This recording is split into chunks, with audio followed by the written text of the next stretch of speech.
సాంబార్ పసుపు నీళ్ళు అన్న ఇవి. అబ్బా కేసుడే ఎక్కువ అంటే ఇక ఏతులు చెప్తాను. తింటే తినలే అంటలేదు. రోజు రోజు భయం అవుతుందన్న తినాలంటే. బాయ్ ప్రిన్సిపాల్ చెప్పుకో నాకేం చెప్తాను అన్న. నువ్వు అట్లా ఉంచకే పానన్నంలో పడేటట్టున్నది. ఏమైందిరా మీకు? అది చూస్తే సాంబార్ అంటారు కానీ తీరా చూడంగానే అది పసుపు నీళ్ళు సార్, పసుపు నీళ్ళు. మంచిదే కదరా, ముద్ద నోట్లో పోతలే సార్. ఆ పసుపు నీళ్ళే మీకు ఆరోగ్యమయమురా. ఒక్కరోజు మాతో ఉండదు సార్, ఒక్కరోజు. మా పరిస్థితి ఏందో మీకు తెలుస్తుంది, ఒక్కరోజు ఉండండి. నేనెందుకు ఉండాలరా?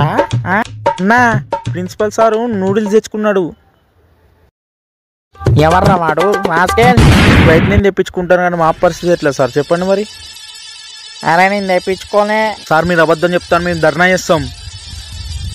ధర్నా చేస్తానా? చేసుకోనరా, చేసుకోండి. ధర్నా చేస్తాం, ఇంకేం చేసుకుంటారు చేసుకోండి రా, చేసుకోండి. నీళ్ళతో చంపేస్తున్నారని వాదొప్పిస్తున్నాడు ఆ స్టూడెంట్. ఆ ప్రిన్సిపల్ని వదలొద్దని చెప్తున్నాడు. అనుకుతున్నాయంటే